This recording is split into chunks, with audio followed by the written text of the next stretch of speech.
अस्सलाम वालेकुम। Angular momentum क्या है? Angular momentum the product of position vector r and linear momentum vector p is called angular momentum. फर्ज कर लें कि कोई हमारे पास एक ऑब्जेक्ट है, जिस ऑब्जेक्ट को हम मूव करते हुए देख रहे हैं।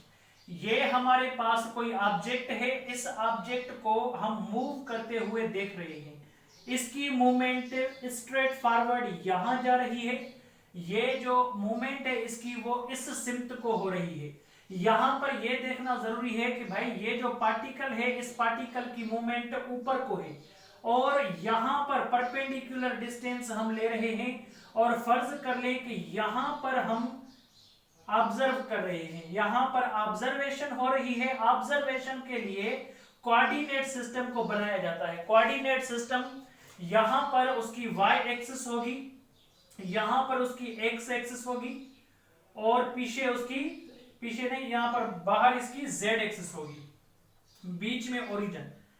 अब ये देखना जरूरी है कि यहां पर एक पार्टिकल ऊपर मूव कर रहा है तो इसकी मूवमेंट हमें ऊपर को दिखेगी तो सही, पर यहां पर जब ये ऊपर चला जाएगा पार्टिकल, इस पॉइंट पर पहुंचेगा, तो क्या हम इसकी जो पहले डिस्टेंस या मोमेंट आर्म ले रहे थे, क्या अब भी उतनी मोमेंट आर्म होगी?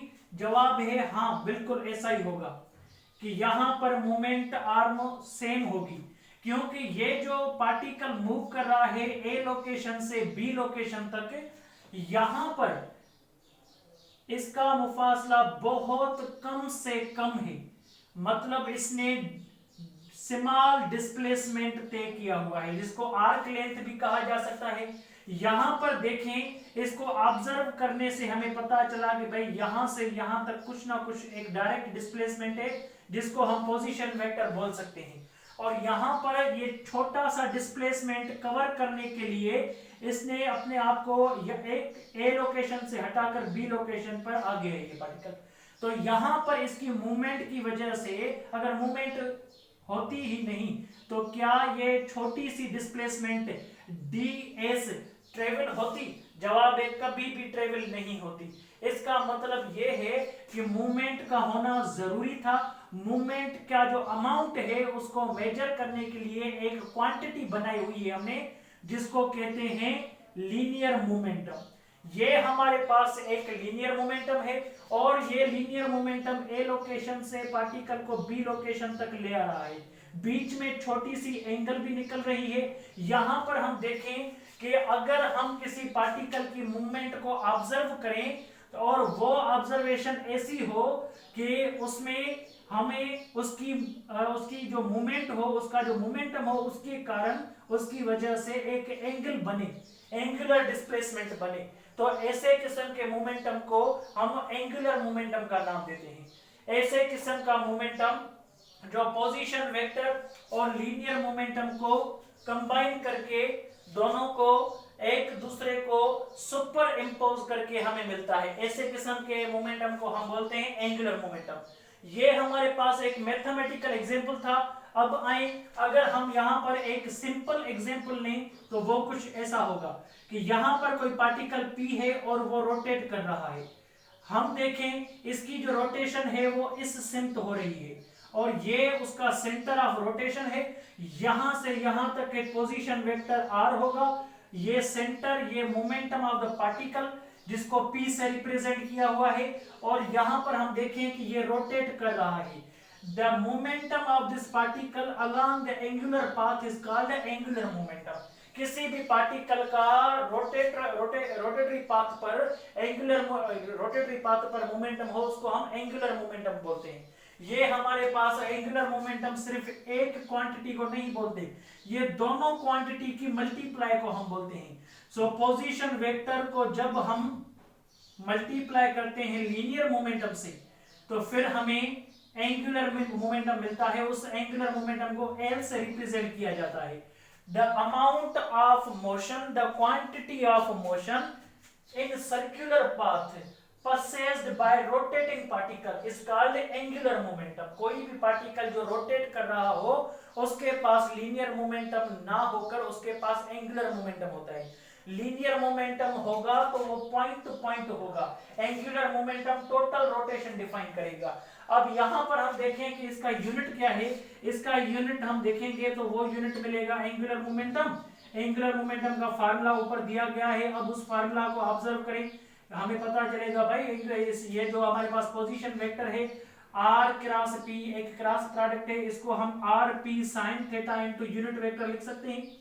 अब हम यहां पर ये देखें कि भाई आर मोमेंट आर्म या पोजीशन वेक्टर कहा जा रहा है, यहाँ पर उसका यूनिट होगा मीटर, क्योंकि ये डिस्टेंस होता है। मोमेंटम का यूनिट होता है न्यूटन मल्टीप्लाई सेकंड, और ये माइनस की सिग्नेचर नहीं है, ये मल्टीप्लाई किए यूनिटों के बीच में माइनस की सिग्नेचर सेपरेसी दिखाती है, मतलब मल्टीप्लाई दिखाती है, यूनिटों का ये रूल्स होता है। यहाँ पर देखें ये हमारे पास साइन थीटा, इसका कोई भी यूनिट नहीं होगा 1।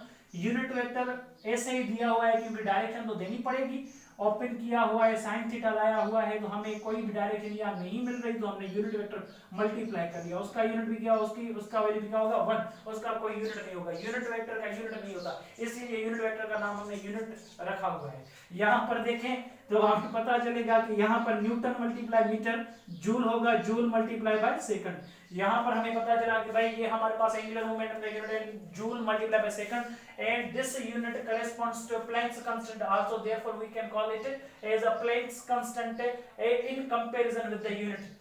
यहाँ पर एंगुलर मोमेंटम का यूनिट और प्लैंक्स कांस्टेंट का यूनिट बराबर होता है। एक और बात यहाँ पर हमें पता चलेगी कि भाई यहाँ पर अगर कोई भी पार्टिकल मूव कर रहा है तो उसके पास एंगुलर मोमेंटम होगा, अगर उसके पास एंगुलर मोमेंटम होगा तो उस के पार्टिकल के पास कौन सी चीज नेसेसरी होनी चाहिए कि भाई जब वो मूव करे पॉइंट ऑफ ऑब्जर्वेशन के बाद कोई ना कोई एंगल निकालनी जरूर हो उसके पास, तो हम उस वक्त उस मोशन को कहेंगे एंगुलर मोमेंटम। एंगुलर मोमेंटम का एक बहुत बड़ा एक दूसरा फार्मूला भी है, वो क्या है, angular momentum is equal to R cross P.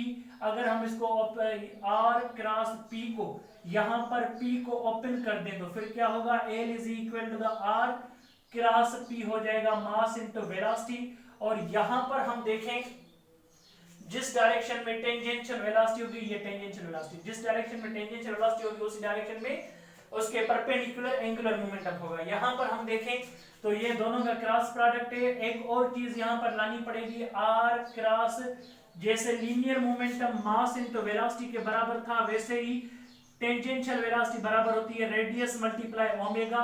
तो यहां पर हम ये लिख सकते हैं कि भाई एम आर इनटू ओमेगा। यहां पर देखिए हम L is equal to the R, यहां पर आर मल्टीप्लाई आर हो जाएगा R square M same omega. यहां पर हमें पता चला कि भाई एंगुलर मोमेंटम का एक दूसरा फार्मूला भी होगा जिसको हम L is equal M R square into omega लिख सकते हैं, M R square into omega. यहां पर ये जो एम आर स्क्वायर है इसको मोमेंट ऑफ इनर्शिया भी बोला जाता है, ये जो दो क्वांटिटीज का मल्टीप्लाई है। M R square is a moment of inertia. What is moment of inertia? It is a new quantity when we multiply mass with respect to the square of the position vector, we get moment of inertia. It is neither vector nor scalar, it is a tensor quantity. यहाँ पर हम देखें ये जो moment of inertia है इसका unit kg metre square होता है। अगर हमारे पास एक रॉ एग हो और एक बॉइल्ड एग हो, एक रॉ एग को हम क्या करें, उसको रोटेट करवाएं, एक टार्क देने के बाद उसको रोटेट करवाएं, ठीक है। हमारे पास एक बॉइल्ड एग भी हो उसको भी रोटेट करवाएं, तो दोनों को रोटेट करवाने के बाद कौन सा एग जल्दी रुक जाएगा? सीधी सी बात है, रॉ एग जल्दी रुक जाएगा। क्यों? क्योंकि उसके रॉ एग कच्चा होता है, उसके साइड में मास कम होता है। बॉइल्ड एग थोड़ा सा वो तो सॉलिड फॉर्म में होता है कि उसके साइड्स में मास ज्यादा होता है, साइड्स में मास ज्यादा हो जाने की वजह से रोटेशन का इफेक्ट वो बढ़ाता जाता है। इसका मतलब ये कि जो चीज रोटेट कर रही हो तो रोटेट ज्यादा करना चाहिए या रोटेट कम करना चाहिए। अगर फर्ज कर लें कि कोई चीज रोटेट कर रही हो और वो चाहती है कि मैं रोटेट करती जाऊं, जैसे हम एक फैन चलाते हैं, वो जैसे बटन ऑन किया तो वो फैन स्टार्ट हो गया, जैसे वो फैन स्टार्ट हुआ तो हमने बटन को ऑफ कर दिया, पर वो उसी वक्त तो बंद नहीं हुआ। क्यों? क्योंकि एक क्वांटिटी है इस मोशन के पास जो इस मोशन को बंद नहीं करना चाहती, उस क्वांटिटी को हम बोलते हैं मोमेंट ऑफ इनर्शिया। जैसे हम पीछे लीनियर इनर्शिया पढ़े हुए थे, वो सिर्फ लीनियर मोशन में काम आती है, moment of inertia angular motion में काम आती है।